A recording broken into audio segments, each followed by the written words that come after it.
Welcome, everyone. Welcome to the Cultural Integration Fellowship. I'm very happy to have Santosh back, who is going to speak on matters concerning evolution and how we can participate in this evolution which is going on. Um, I'm sure you're familiar with this fact that integral yoga is a world transforming yoga. Of course, individual liberation is extremely important. The entire yoga is predicated on that. But the journey does not end in liberation, it does not end in moksha. There's still some traveling to do. In fact, it is after that that a profound collaboration with the force of the mother begins to happen. And it is from that perspective, in its ultimate sense, that individual and world transformation has to be undertaken. But on that issue, it will be Santosh who will be shedding more light. So let me just quickly introduce him, despite the fact that he does not need any introduction. Santosh has been studying Sri Aurobindo, Sri Aurobindo's writing since 1971 and has a daily blog at sriaurobindostudies.wordpress.com and podcast located at anchor.fm forward slash Santosh Dash Krinsky. He is the author of 20 books and is the editor in chief at Lotus Press. He is the president of the Institute for Holistic Education, a non-profit focused on integrating spirituality into daily life. Video presentations, interviews, and podcast episodes are also available on the YouTube channel www.youtube.com forward slash at Santosh Krinsky 871. One word, Santosh Krinsky 871. So before I hand over the screen to Santosh, I want to read a poem from Dr. Haridas Chaudhary's collection, The Rhythm of Truth. And the title of this poem is Creative Action. Truth is freedom, and freedom is joy. Life is joyful expression of truth and freedom. Life is the rhythm of light breaking through darkness. It is the dance of spirit in the heart of matter. The music of silence beneath all surface turmoil. The drama of the unseen visible in tears and laughter. When a glimpse is caught of the formless light, when the message is heard from the soundless word, when the path is cleared for the gateless gate, the cup of life is filled to the brim with the ecstasy of creative action.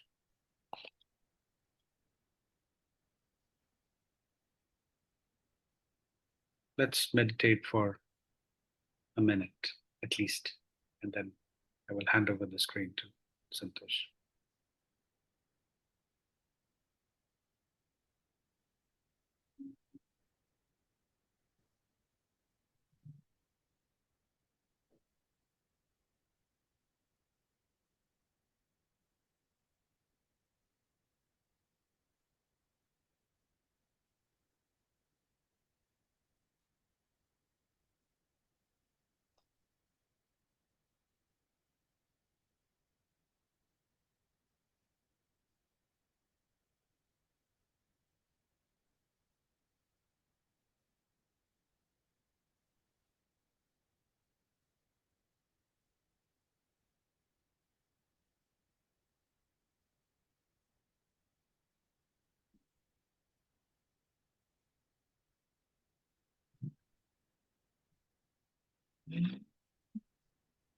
We'll come back, Santosh.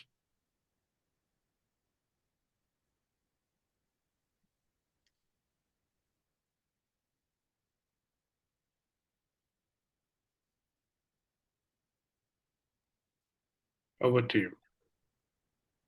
Well, thank you. I'd like to, first of all, welcome everybody who's joined us here today. And little housekeeping stuff.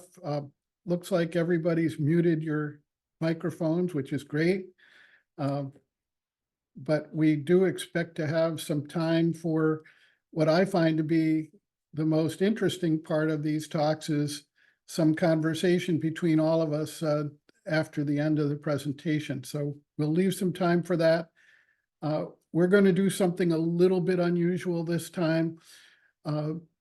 We sort of have these formulae that we accept after having studied Sri Aurobindo for many years, that the evolution of consciousness developed forms, and basically there's this evolution in process. But I don't know, until recently, I wasn't really much concerned about, well, okay, let's look at the process and see what it looks like and see how it begins to correspond with what the scientists have to say about how these things happen. So actually the title for the discussion today that I sent in was The Evolution of Consciousness and the Course of Time, Our Spiritual Destiny. And it turned into Spiritual or Collective Destiny, which is fine because that's where it was going. But we're going to spend some time going through a brief history of time. With all due deference and respect to Stephen Hawking, we're not going to go back to the Big Bang or beyond that to whatever came before. Let's start just with the age of the Earth when we get there. So, as Kundan mentioned, historical yogic practice focused on individual salvation or liberation. And it was all an individual effort. And it didn't really have an impact on anybody or anything else specifically. It wasn't geared towards that. The integral yoga focuses on the evolution of consciousness and the transformations needed to establish what Sri Aurobindo calls the next stage of that evolution beyond the mental level that we now experience and share with each other. And he called that the supra-mental, beyond the mind. So if we look back at the history, first let's think about for a moment whether all of this just happens randomly, whether forms come up, and because the forms develop, somehow consciousness is created by matter, which has been a philosophical position taken by many, many people over many years.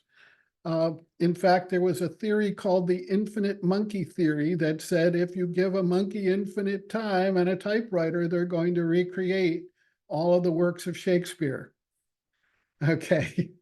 And that theory actually held some prevalence because under the laws of random chance that were held by this segment of humanity, of course, that is possible. And if there's infinite numbers of universes and infinite possibilities, well, you could say, okay, it could happen. Well, actually, a few years ago, some scientists and mathematicians in Australia did some research on that, and they came out with a mathematical model using the same underlying mathematics that said that a monkey could theoretically do it, but it would take longer than the lifetime of the entire universe for that to happen. And therefore, it was not a realistic scenario. Then they said, well, okay, what happens if we take all 200,000 monkeys that exist on the planet and put them to work sort of serially in parallel to each other, could they do it faster? And that also didn't work. So I think we can put the infinite monkey theory to bed finally and understand that forms do not create consciousness, but consciousness creates forms. If we look at it, everything we see around us, we don't put up these square boxes with plumbing and electricity and everything and then say, oh, well, maybe we can live in that. It happens the other way. We say we need a place to live, so let's plan for how to create a space that works for us, for our bodies and our vital energies and our needs. And we design, and then we build houses. So form follows function, planning leads to structure, and consciousness creates the material forms. With that background, we follow what Sri Aurobindo basically said in Savitri, and I'll read a very brief passage here. This is the sailor on the flow of time.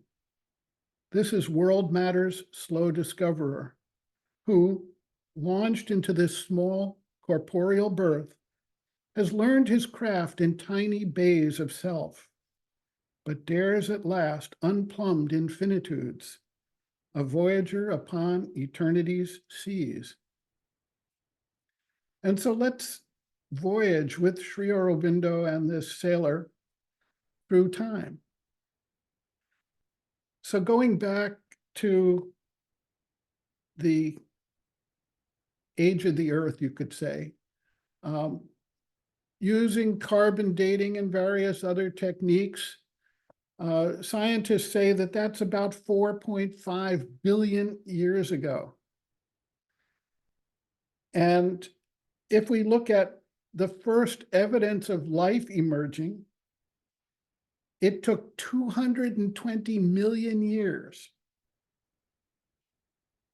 for the first signs of life to come out at 4.28 billion. Now, please excuse me if, I'm taking information from scientists and there's a rounding error here of 20 or 30 million years. That's sort of inconsequential in these timelines. So don't hold me to it that exactly at 4.28 billion years ago, the first signs of life emerged. The first signs of photosynthesis were 3.4 billion years ago, but it was without oxygen. And the first evidence of life on land was 3.2 billion years ago. An important step happened 2 billion years ago. That's 2.5 billion years after the Earth was formed. There was the development of what are called eukaryotic cells. Eukaryotic cells are cells with membranes and a complex internal structure. And that's important because that becomes the basis of all of the beings that we later see emerge. Plants, fungi, animals, everything need this kind of complex cellular structure to create within each cell energy, activity, and various functionality. So the eukaryotic cells have this internal development, and that includes things like mitochondria, which are the energy-producing organelles, chloroplasts, which in plants are the cells which convert sun energy into their material energy and their ability to create plant forms, and also the basis for sexual reproduction eventually. So eukaryotic cells are extremely important. Back about 1.5 billion years ago. That's 500 million years after eukaryotic cells develop. They split into 3 different forms that became the ancestors of modern plants, animals, and fungi. The first recognizable animals, 890 million years ago. For the power of impulsion, because we always say, well, animals have the power of impulsion. Okay, they can move under their own motion. 565 million years ago, or 335 million years after the first recognizable animals. So plants came on land about 515 million years ago, animals 500 million years ago, and those famous dinosaurs 250 million years ago. Warm-blooded proto-mammals 233 million years ago. The dinosaurs died off 66 million years ago. Now, they were coexistent with these original mammals, but they died off entirely with the asteroid and what was the 5th planetary die-off. And I didn't mention the earlier planetary die-offs because these were basically still changes taking place in the Earth's structure that led to one or another catastrophic changes in the way life evolved. The early primates developed about 55 million years ago, the higher primates 40 million years ago, and the great ape diversification 15 to 17 million years ago. And out of that line of development of the great apes, between 2 and 2.8 million years ago, the first appearance of the human genus, the Homo genus, appeared. And that was not modern man. Modern man, Homo sapiens, I use that term advisedly, appeared about 300,000 years ago, or about 2 million years after the first human species appeared. And we still share 98.4% of the genes with the chimpanzee after millions and millions of years. About 11,000 years ago, humans came to totally dominate the planet. And right now, we're living through the 6th mass extinction event, human-induced.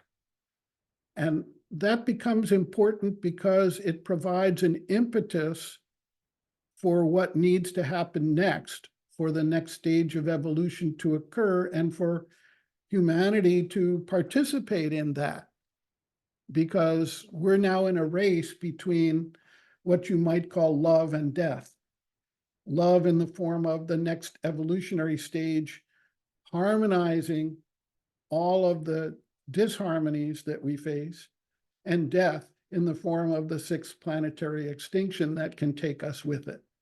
So essentially, we're looking at huge spans of time. And Sri Aurobindo and the mother talk about that. People tend to disregard that. They say, oh, the supramental has been fixed into the consciousness of the earth. And I've heard people talking about how they're on the way to being supramentalized personally. And I think that's marvelous if they can do it, but it's not according to what Sri Aurobindo and the mother have said about that, okay? Each major transition that we've discussed led to changes in consciousness that could manifest. The consciousness needed a new form in order to hold and express that next level of energy, that next level of awareness. And so we see that progression with the timelines, that the times are enormous. And we have to keep that in mind. But the line of development is pretty constant. And the way these forms developed, one is through what you might call mutation, where a former form is simply changed. And our friend Charles Darwin tells us that the evolution of forms happens through survival of the fittest and reproduction among those who were the fittest at that level, etc. But another way that it happens is through various lines of development, conscious development, that join forces at various levels and become symbiotic to one another. Now, human beings have become symbiotic to plants. We expel carbon dioxide, which they need to breathe, and the plants expel oxygen, which we need to survive. So we are symbiotes, you could say, one being with the plants, but it goes even deeper. We talked about eukaryotic cells earlier. Well, one of the interesting things that happened is, and I don't know how deep into science everybody has gone, but this is what I've spent my last couple of weeks doing. So you'll have to bear with me a little bit on this stuff. The mitochondria, the energy cells within our cells that convert nutrients into ATP, which is the chemical cellular energy that powers every cell in our body, they do not have human DNA. They have bacterial DNA. They are not human cells, or cell organelles, they're called. It appears that what happened is that at some point, the line of development of beings, of bacteria that could convert nutrients into chemical energy, which we call mitochondria, were absorbed into the multicellular organism, the eukaryotic cells that power plants and animals. And instead of dissolving them, digesting them, we made sort of a treaty with them. And the treaty is, we'll keep you alive and give you a nice, comfortable, warm environment to live in, and you create energy for us. Now, scientists say we enslaved these bacteria to us, but I look at it more as a cooperative venture. Very similarly, none of us would be able to digest any food whatsoever if we didn't have what are called probiotic bacteria in our intestines. We have entire colonies of bacteria that live very comfortably within us and carry out much of the digestive function that we need in order to have the nutrients that create our lives. So we've created another symbiotic relationship with another species, you could say, in order to exist. Interestingly enough, they recently have announced that there is a sea slug in the ocean that is able to do photosynthesis. This is the first animal they found that could do photosynthesis. And the way it happens is these sea slugs eat a certain amount of the microscopic plankton or algae, whatever it is, in the ocean. And instead of digesting the chloroplasts, they incorporate them into their eukaryotic cells. And they can go a year without eating again based on the photosynthesis that goes on. Now, you may all wonder where this is going and why we have to go so deep into this. But the next stage of evolution of consciousness requires new forms. And the mother has made that very clear. She's in various places said, well, maybe in the next stage of evolution, we're not going to need to eat. Or maybe in the next stage of evolution, there won't be sexual reproduction. In other words, there are different ways that this can happen. Now, one of those ways is that genes that we have within us right now that are turned off might be turned on. And for example, there are animals out there that can regrow limbs when their limbs have been cut off. And their stem cells go to work, they know just what to do, and they recreate that limb. Well, those very same genes exist within us, but we're not using them. And so when we lose a limb, it's just we lost a limb and someone goes out and creates one out of metal or plastic or whatever they do and attaches it to you and hopes that you can do something with that. But we also see these symbiotic relationships develop. And it may be that one of them might be that we incorporate something like photosynthesis into ourselves, just like we incorporated bacteria to run the cellular energy or bacteria to run the digestive system. So if we could do photosynthesis and convert energy directly from the sun, we wouldn't need to eat. Now, there's another way, and that is that people have been studying for many years the movement of energy through what we call the chakras, the energy centers, the subtle energy centers. And if we can learn how to open those chakras and absorb energy directly, we may not need photosynthesis and we may not need anything else. We may become energy beings. Now, this is all speculation, but it's speculation with a purpose. And that is that it is to push us out of our normal, everyday way of looking at the world from our own individual, egoistic, limited viewpoint and lifetimes, because evolution doesn't take place within the span of one human's life. Everything we've talked about took tens and hundreds or billions of years to occur. And so to say, we're going to practice this yoga and become supramentalized overnight is not realistic, nor is it what Sri Aurobindo and the mother have to say about it. So we are in a race with time right now. And Sri Aurobindo gave us an answer.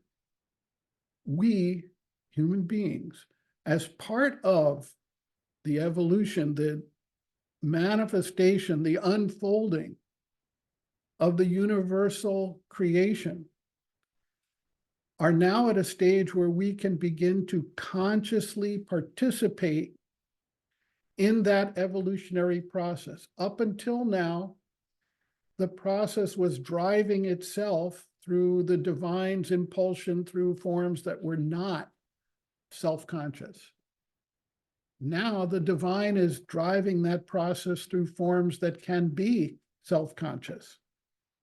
And by doing that, we can begin to consciously participate and support that movement. And as Sri Aurobindo has mentioned, that means that we could speed up the evolution. Now,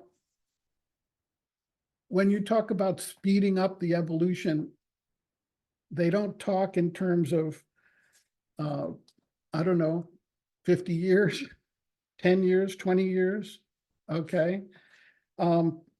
They talk about hundreds of years, maybe thousands of years, which in itself would be considered a miracle from the side of the evolution of the divine manifestation.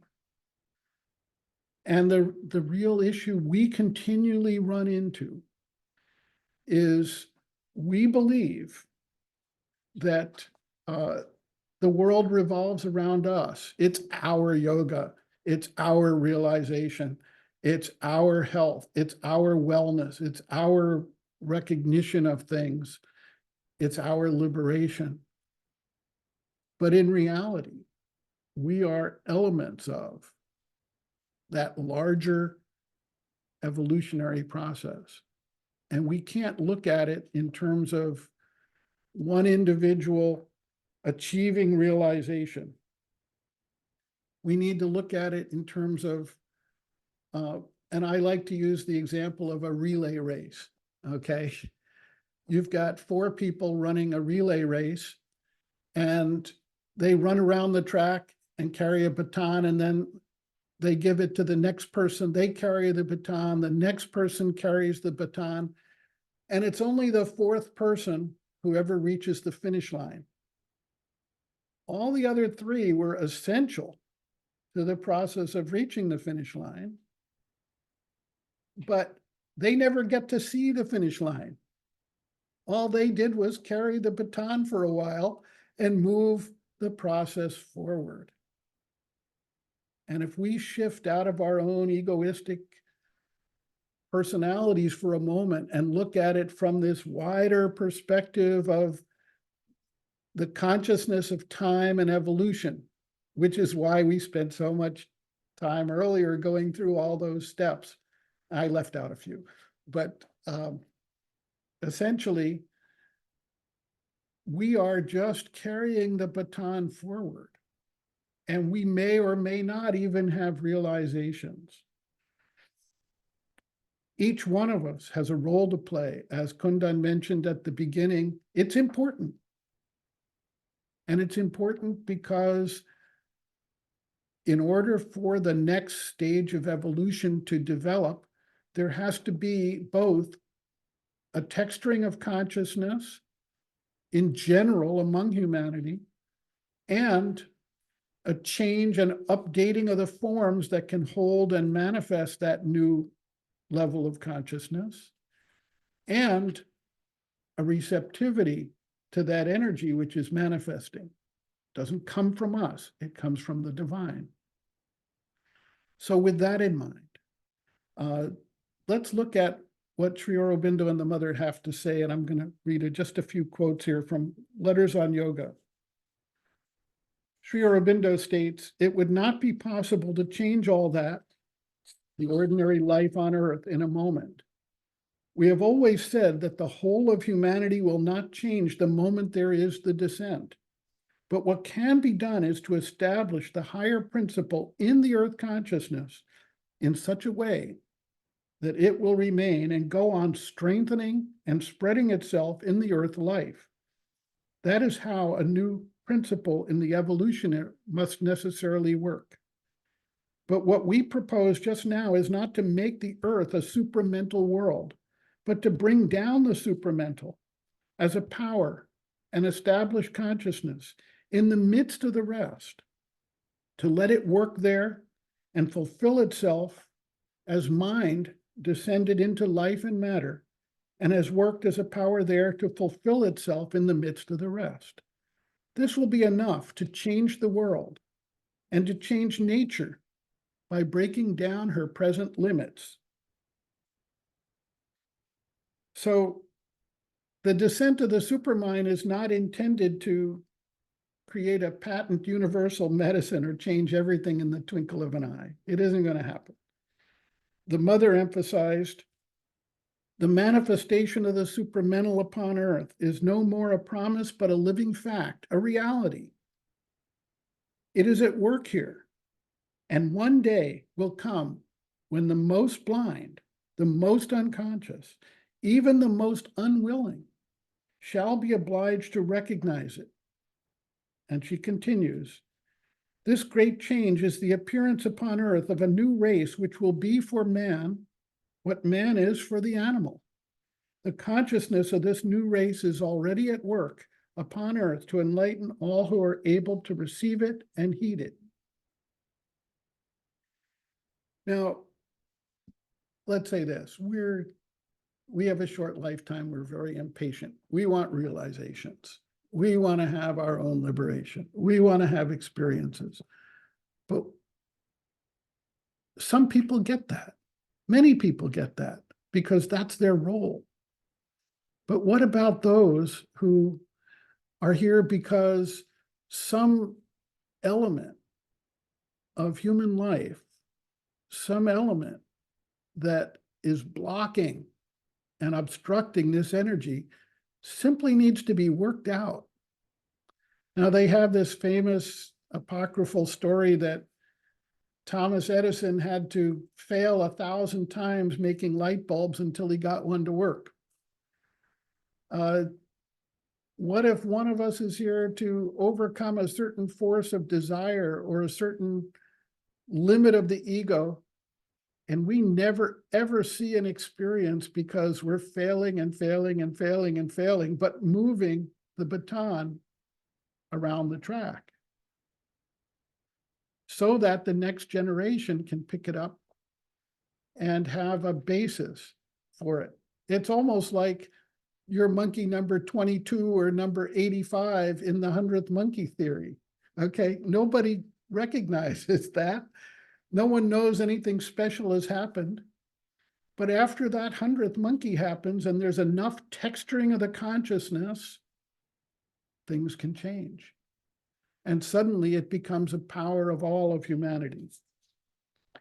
And so what we're called upon to do, the individual destiny, is to move beyond our limit within the ego, move beyond our desired ambition to realize, but to try to do whatever we're called upon within our hearts as devotees, as awakened human beings, as aspirants for something greater. Do what we're called upon to do and face all of those obstacles and difficulties and issues and concerns, whether or not we get recognized for it, whether we recognize it within ourselves. We need to keep on keeping on and do it, if we can, cheerfully, in spite of the difficulties and the obstacles. And we become the forerunners of that new race, while not necessarily participating in that in our lifetimes. Because after all, what's 1,000 years in the lifetime of the planet? As we saw, it's not even a rounding error. 20 million years is a rounding error. And for this to happen quickly, we need to do a couple things. One is we need to make sufficient changes that we don't destroy ourselves in the interim. And secondly, we need to keep the aspiration alive and growing and radiating within us and around us so that we create the texture and the opportunity for that higher consciousness, that supramental force which is active on the planet, to take hold, to disseminate itself, and to create the holistic view and the harmony that it is here to resolve, to overcome all of the limitations and gridlock, if you will, that the mental consciousness has created, to overcome the forces of the mind that have led us to our 6th planetary extinction event happening right now. So in Savitri, Sri Aurobindo inspires us with his vision of the role of the individual and the transformation process. I saw the omnipotent's flaming pioneers over the heavenly verge which turns towards life, come crowding down the amber stairs of birth, forerunners of a divine multitude. Out of the paths of the morning star they came into the little room of mortal life. I saw them cross the twilight of an age, the sun-eyed children of a marvelous dawn, the great creators with wide brows of calm, the massive barrier breakers of the world, and wrestlers with destiny in her lists of will, the laborers in the quarries of the gods, the messengers of the incommunicable, the architects of immortality. Into the fallen human sphere they came, faces that wore the immortal's glory still, voices that communed still with the thoughts of God, bodies made beautiful by the Spirit's light, carrying the magic word, the mystic fire, carrying the Dionysian cup of joy, approaching eyes of a diviner man, lips chanting an unknown anthem of the soul, feet echoing in the corridors of time. High priests of wisdom, sweetness, might, and bliss, discoverers of beauty's sunlit ways, and swimmers of love's laughing fiery floods, and dancers within rapture's golden doors, their tread one day shall change the suffering earth and justify the light on nature's face.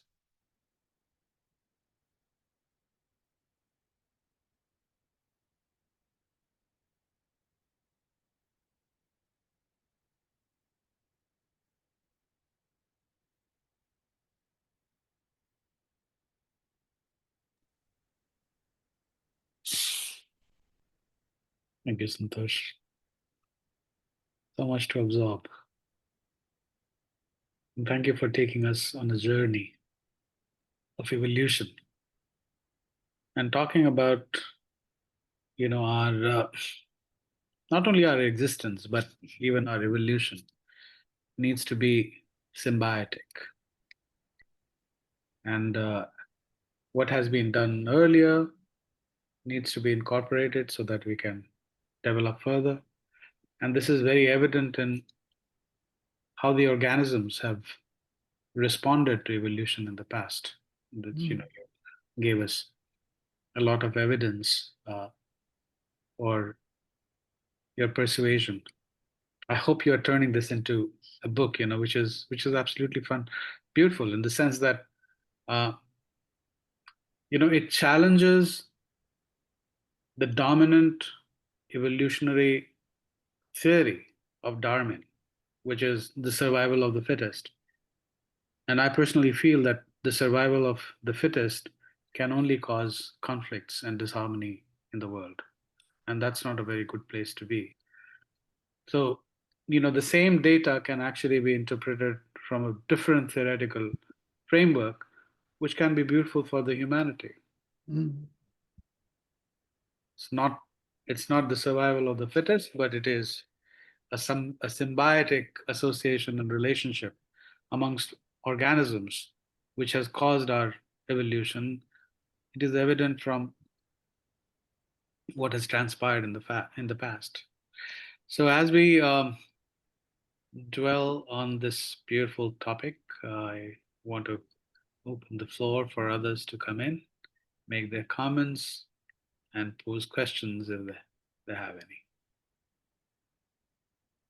Yes, Arvind, please. Hi, Santosh. It was an excellent talk. I enjoyed your description of the evolution and a lot of the scientific facts. While you were talking, I was remembering an author. I don't know how many people know here. His name is Peter Russell. He has written, he's a physicist. I think in the 90s, he wrote a book called Global Brain Awakens. I read that a long back. I think I still have a copy. So in that, he connects with some of the facts you were telling in the beginning. They're looking at all the living beings and living organisms. And if you look at the Earth itself is a living organism because it knows how to maintain the percentage of oxygen at a constant level to support the life, and it, in a way self-sustaining. So from that point, he develops that. Then the whole solar system is a living organism. Whole universe is a living organism. and he connects that with Upanishadic statements. In fact, he is one of the book is translated Upanishads also with somebody else. So that is an interesting development in terms of the evolution. There, one more the question I have is when we look at the global warming and the facts you mentioned about reduction in biodiversity, it looks like it is engendered by human activities. So in that respect, it looks like the collective consciousness is coming down because humanity as a whole is not able to look at those facts or able to maintain the biodiversity which is created by nature in billions of years. So with that fact, when in that book, Global Brain Awakens, Peter Russell shows a chart that if you look at humanity in the last 50 years, there's a chart showing the last 25 years, the consciousness level is rising very fast. I was wondering, is that really true? Because the way things are happening last 50 years at least, global warming and reduction of biodiversity is going in the opposite direction. So what do you comment on that? Well, last night I looked out the window and I saw the moon. I said, oh, the moon is half full. And my wife said, why did you say it was half full and not half empty? And I said, because I'm an optimist. So looking at it this way, let's start from our own lives. If everything is wonderful and peaceful and joyful, we tend to sit back and relax and enjoy it and say, well, that's cool. Okay. It's only when we're put under stress of having to deal with a situation that we marshal our resources, focus the consciousness, and take steps to fix it. So the mental evolution has its benefits up to a certain point. And when it reaches a certain stage, it reaches its own limits, its limitations, and you get to what we call gridlock, where nothing can move and no solutions can come out, and we're stuck in all the problems we've created with our unintended consequences. That becomes, to me, a sign of the crisis that humanity needs to now solve. And if it wasn't for that crisis, we would not be taking the steps that we're taking, and we wouldn't take them as effectively and as urgently as we're going to take them, as we are taking them. So to me, this is part of the process. Sri Aurobindo talks about the thesis and the antithesis leading to a new synthesis. And so if the thesis is the mind and the antithesis is the gridlock and limitations of the mind, the synthesis is to develop a new super observer, if you will. I used this example recently with someone, and it went right into their brains. I said, there's a famous experiment about 5 different people who observe an automobile accident from different angles. And they all have different stories, what caused it, how it happened, whatever. And I said, they're all going to argue with each other. However, there's that 6th person who's sitting 6 stories up in a building observing the 5 observers and the accident, who can integrate the positions of the other 5 and find the solution as to what caused the accident, because they can see it from a totally different, higher perspective. So when humanity reaches gridlock, when we reach this stage where everything we're doing is destroying that biodiversity, it's really time for a new consciousness and a focus and an urgency towards a new consciousness to come out. Now, as I said at the beginning, I'm an optimist. There are pessimists who just say we're going to destroy ourselves and it's all going to just go away. And we'll have to wait for the next incarnation of the next yuga to bring forward a new civilization and start all over again. Well, that's what a pessimist might say, but I'm an optimist. Yeah, thank you. Yeah, I think just at the biodiversity reduction, it is mind-boggling.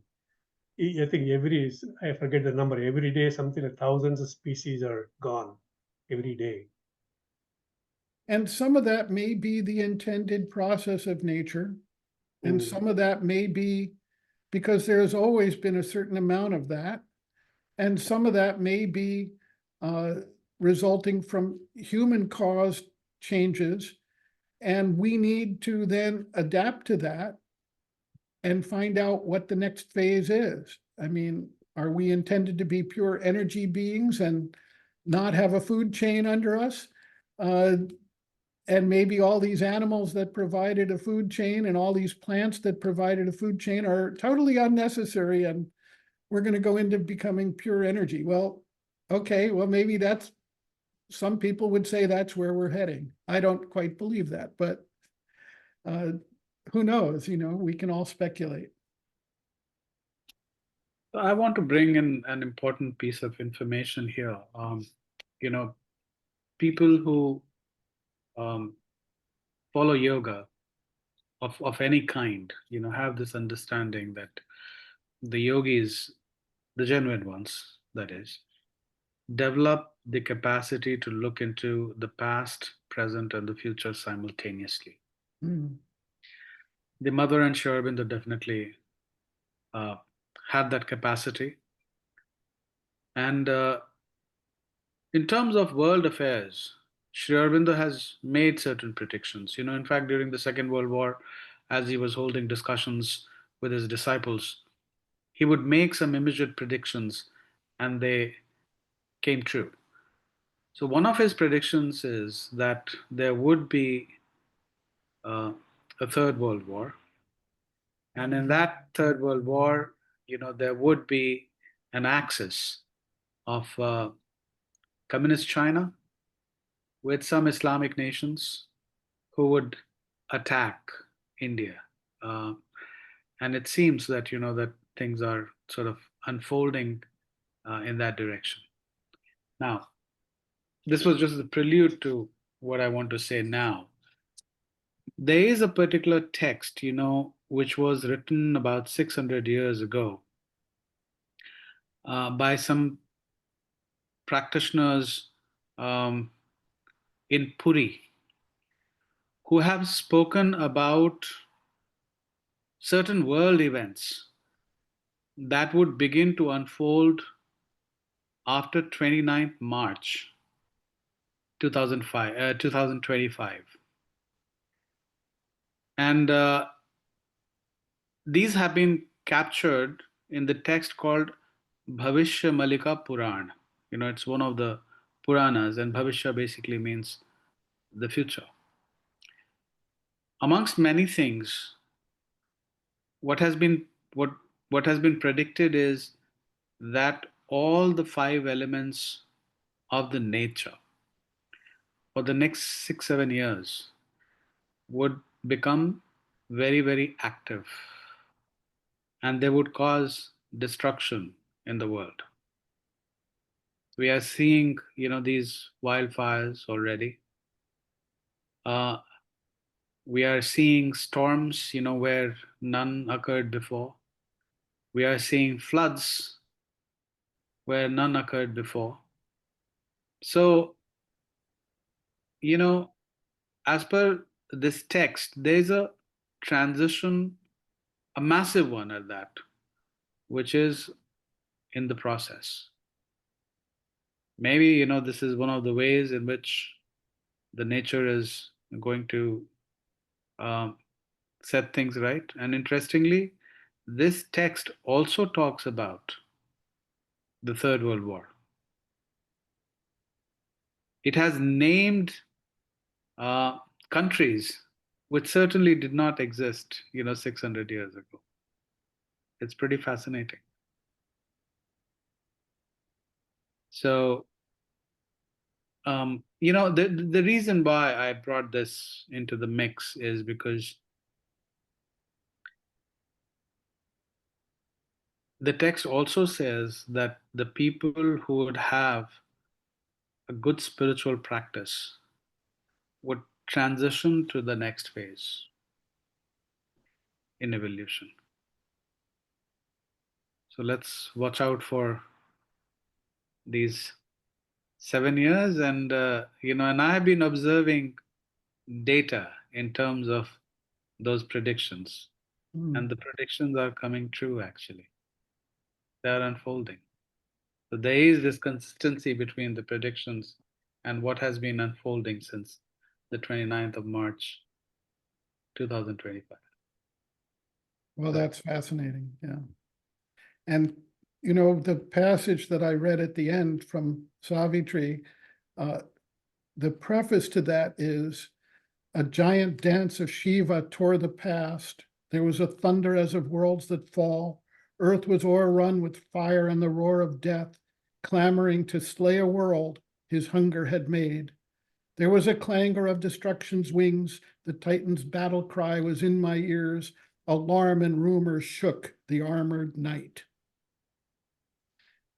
And then I saw the omnipotence flaming pioneers.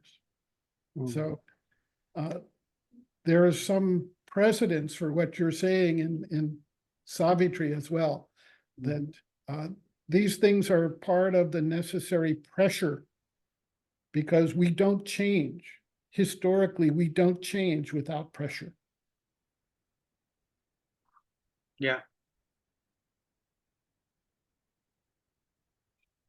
So, Earl, I see that your hand is up. Please come in. Yeah. Well, first, in regard to what you just said, Kundan, and Santosha's first description of the periods of time, one can't help but note that each subsequent change came in a very, very much shorter period. So we need to keep that in mind as we show patience. But my question went to, well, in your Savitri quote, there was God's laborers, or that we are God's laborers or divine laborers. And we need, in addition to working for realizations to understand all this, these processes, I feel that our responsibility is to take action in this world. That person up on the fifth floor observing, it wouldn't mean anything unless he utilized it in some way, unless he acted in the world. So there's a tremendous amount of tamas and in inertia in our actions in the world. So many of us stand by and watch. So would you, in this context of your talk, could you speak to our responsibility for action, taking action in this world with discernment, of course, but as best we can, but we need to act to make things happen. You know, participating in, well, this group is an exception, but for participating in study groups and talking about things all the time and going on to the next study group without acting in the world and is doesn't seem like enough, or it isn't enough. So could you speak to what I'm trying to get at here? Sure. You know, I've never been known for being inactive, so I guess you could. But actually, I take a somewhat nuanced view of this, if you will. If somebody is called upon, because you know, there's like 8 billion people on the planet. Everybody is called upon to do different things. We're not all called upon to do the same things all the time. So some people, if they're able to become inwardly receptive, to change the energetic flow, to overcome certain forces of ego and desire within themselves and to radiate that force out, that may be more valuable to help texture the consciousness and create the change than someone going out and running a food kitchen or helping sick people or whatever, which all needs to get done. But within the context that I think in one of his aphorisms, Sri Aurobindo pointed out that the French Revolution occurred because a yogi in the Himalayas in a cave was meditating on freedom. And so action needs to be seen as possibly being very subtle. And I try not to judge people based Yeah. on their outward form of action, but on really let them do what they need to do, what they're moved to do, what baton they're meant to carry in that relay race, whether or not they're out there invisible and doing something that we think is, from our viewpoint, essential. So there's both. And hopefully there's plenty of volunteers to do each of those steps so that they all get done. Yes, and that's why I use the word discernment, because we each have to try to do our best to discern what we are called to do, what our task is, and of course that's the big challenge we face. That's the task. Mm. Yeah. Thank you. If I may add, to this ongoing conversation, I also feel that apart from ego and tamas, the kind of yoga that we are invited to do experiences a lot of hostility to truth, and I am getting to realize that the only way to defeat those forces is by increasing the quality of our own yoga, because those forces are very, very strong. I have experienced them quite extensively, because my area of transition or transformation, if you will, has been India. And for the last 1,000 years or so, the kind of void that was created in India because of external forces, there has been a massive suction, of hostile forces, uh, to the to the civilization, to its original civilization, if you will. And in order to transform all of that, I personally feel that it requires very sophisticated yoga on my part. And so, you know, the focus keeps coming back to me. If I'm able to raise my own yoga, maybe I will be able to deal with those forces. But if I don't do that, those forces will prevail. So I wish, it were just ego and tamas. They're forces far more sinister. So yes, Margaret, I see. I'm going to be following up something that you were saying there, Kundan. It came from the Sri Aurobindo Society, but it was a discussion about equanimity. And Sri Aurobindo was saying, kind of along what you were saying, Santosh, that with equanimity, it's very important to have equanimity, but is that enough, right? And he was saying, bringing in, of course, the Gita, where it's clear that it is one must fight the forces. And you were talking about this, Kundan, those forces. And Sri Aurobindo says something like, the forces that would darken or obliterate the truth or hurt the children of light. He's very direct, very similar to what you're saying, Kundan. And so, again, it is nuanced. but it's also being clear-eyed about what our mission is, and that is to serve the truth, or to radiate and support the forces of truth. So anyway, it's interesting that we're all coming at this and saying very similar things.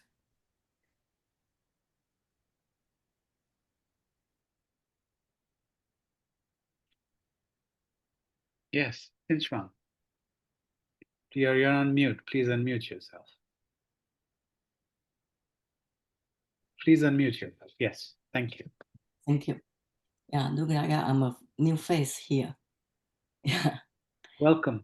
I'm glad that you have started joining us.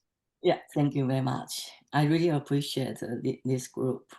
Yeah, and actually, I graduated with my PhD in East-West psychology about 2-3 years ago, and now actually I'm writing a book in Mandarin, and I talk about integral yoga psychology, and I use the so we're going to talk about the centric, concentric conscious system and a vertical system and a triple transformation. Yeah, I use this totality of human consciousness as the theoretical foundation for the inner child work, actualizing our essential child. So because I read the Cerebral talk about the natural attitude of the psychic being is to feel itself as the child, the son of the God and the Bhakti. It is a portion of the divine, one in essence. So I just put it, use it as the inner child work to actualize our essential child. So to today's lecture, I would like to get some feedback to see if I understand it right. I heard that you talk about the symbiotic relationship, and can we look at the from the central being to true being, and the inner being, outer being? Is the different portion of our consciousness, which is in the unity of the oneness of our consciousness, and all these different portions are in the symbiotic relationship with each other. Because if the form is the manifestation of the formlessness, so the individual psychic being and or child, inner child is an expression, manifestation of the original mother. Yeah, and if the physical, vital, and mental being and the spiritual aspect of us, they are also symbiotic relationship with each other as the oneness of the consciousness. And because I create some guided meditation in Mandarin for sure. I'm not so confident with my English. That's why when I'm talking, I feel a little bit stressed. Yeah. So, and I created some guided meditation in Mandarin to guiding from the our original mother and connecting with our essential child and the vulnerable child and our protective child, which is our outer personality for sure.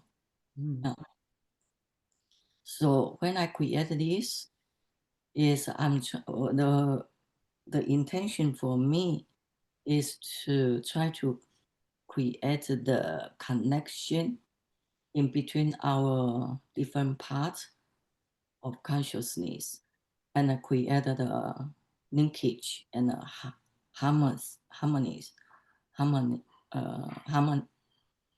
in us. So I would like to get a little bit feedback because I cannot find any, because I write in Mandarin and I don't know where I can get the support to make sure what I'm doing is in the direction which match to the cerebral window teaching. Yeah. Yeah, Santosh, please. Well, thank you. I'm very appreciative of what you're trying to do.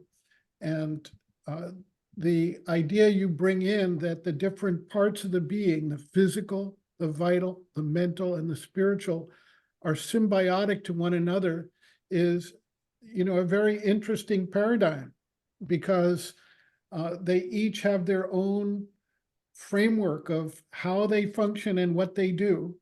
And each of them has to be adapted when the next phase becomes active because they need to find how to live together, so to speak, in one being.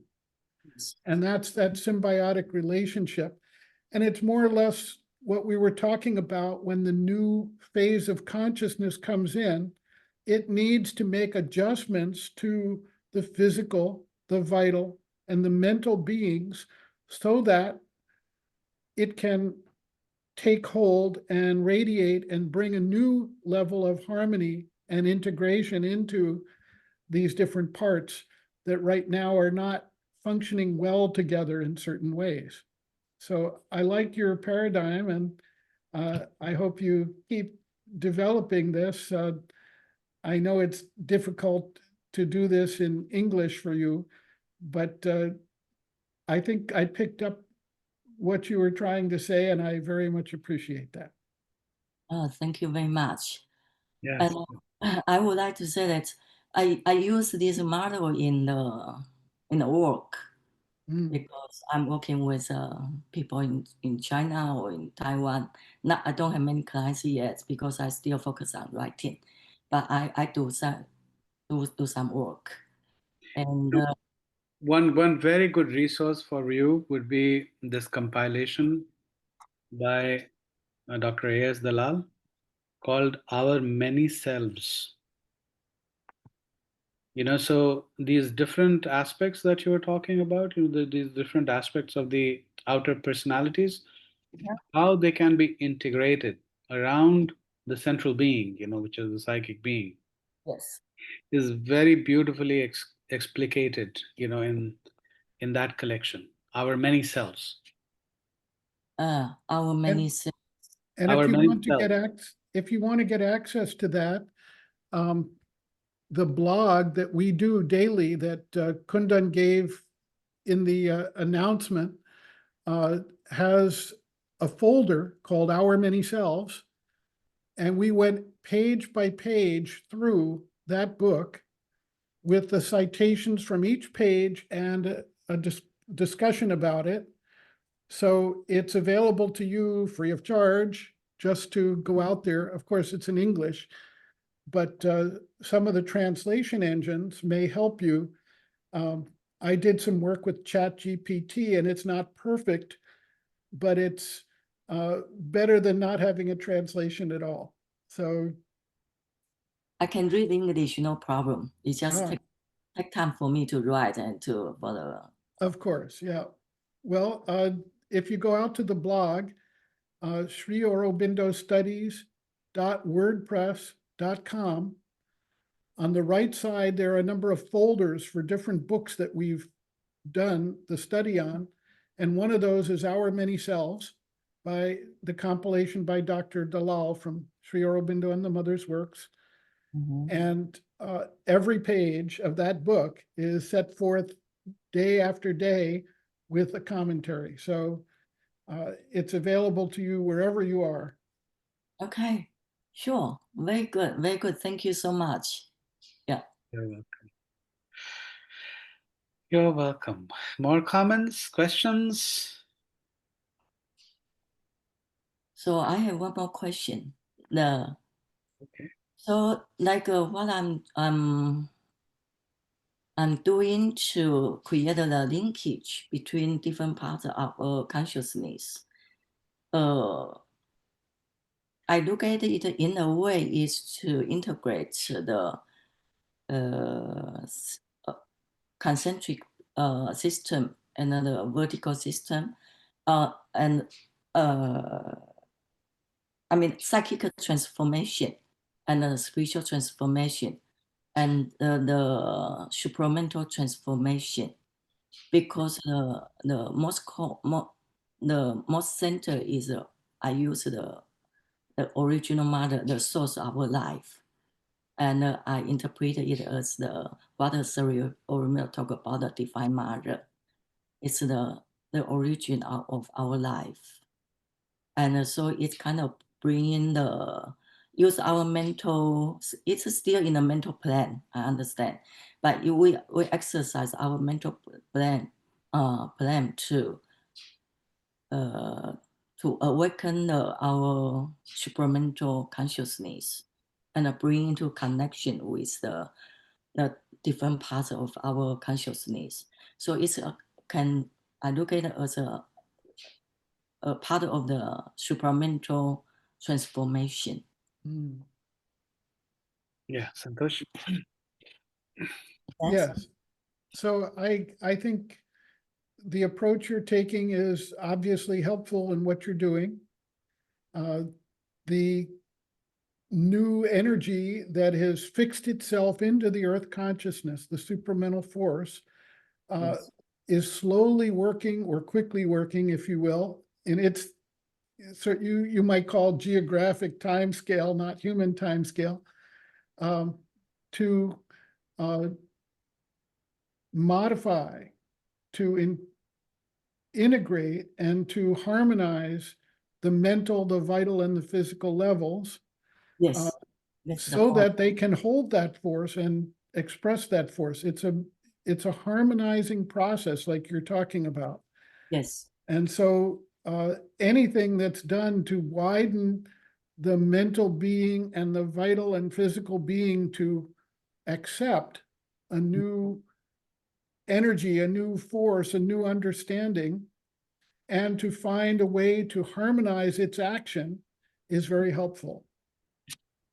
If if I may add to this, I actually teach a course on Sri Aurobindo's Integral Yoga at Sophia University, and one of the books that I use for this purpose is this compilation by Dr. Dalal called The Greater Psychology. Hmm. Now, if there's one area, where I do not agree with him, and I personally feel that, that he makes my work very difficult, is by representing these planes, in a two-dimensional and three-dimensional manner. The mother has spoken on this, quite a few times, where she says that, there's more to the four dimensions that we have come to know and realize. And all these planes, are certainly not arranged in a two or three-dimensional manner. Because see, what happens is that, that when you begin to visualize these planes in an hierarchical fashion, particularly when you look at the staircase model that he has created, you begin to invite this this entire diatribe, of academia as far as hierarchy is concerned. And unfortunately, Ken Wilber has contributed massively to this problem, which does not really exist in the worldview of the mother and Sri Aurobindo. You know, so yes, these planes are there. Uh, we can go till there, but these planes are not arranged in a two-dimensional or a three-dimensional manner. In order, to really know and experience how these planes are placed, we will basically need to develop a yogic vision in us. All that we can do at this point in time is to know that that these are distinct planes in our existence. They have certain characteristics. They influence our consciousness in distinct ways, and by becoming aware of, you know, uh, of their characteristics, we can work on their transformation. But if we begin to get into this, into this binary of whether these planes are placed in an hierarchical fashion, or, or they are on a flat plane, there will be a problem. Since you're a student at the East West Psychology department, you have one framework or paradigm in integral psychology at this point in time, which is coming from Ken Wilber, which is hierarchical. And then you have this framework of participatory practice coming from Ferrer. And very unfortunately, these two frameworks are at war with each other. And when you look at the framework of Mother and Sri Aurobindo, there basically is no conflict whatsoever. This yoga has been participatory right from the very beginning, right from its very inception. And the planes have a certain kind of an arrangement, but they are certainly not hierarchical in a three-dimensional manner. So once again, the ignorance of human beings have basically invaded this beautiful cosmology that has actually been presented to us. So I would say, my suggestion to you is, if you can set aside, these two frameworks and not get into them, it will be better, so. Well, I'll add one thing to that, and that's that scientists recently found out that they could do something with light to touch 37 dimensions at one time. And if you read in the Taittiriya Upanishad, the what I call the calculus of bliss, human bliss is at the bottom of that range. And then there's like 10 or 12 ranges above that of further integrated planes or beings or forces, whatever, that are far beyond our human perception. And so the human being tends to, with the mental forces, we get to gridlock, we get to arguments and fighting and positions that we take, but we need to move beyond that. And the supramental force is meant to harmonize all those different views into a comprehensive, holistic view that is not argumentative, but integrative. Yeah, sometimes I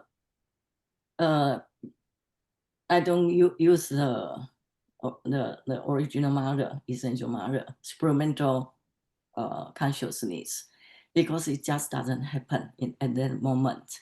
Then I don't use it, and I use it only when I feel, oh, there is something, and is kind of a timing. Then I try to do a little bit, just remind how is the original mother will say to you, this hurtful child, and then sometimes it just click, and something harmonized, nourished, and something changed, something kind of repaired. The outer personality get repaired. So sometimes it happens, sometimes it's not, but it doesn't matter. I just follow the flow. Okay, on that note, why don't we have a brief meditation and then we'll break. A very brief meditation. Let's go inside, focus.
Thank you very much, Santosh, for this beautiful presentation. You have absolutely made our day. Enjoy the rest of the day, all of you. Thank you very much. Thank you, everyone, for joining. Thank you all. Thank you, Santosh. All of your contributions. Thank you very much, Santosh. Glad to see everyone.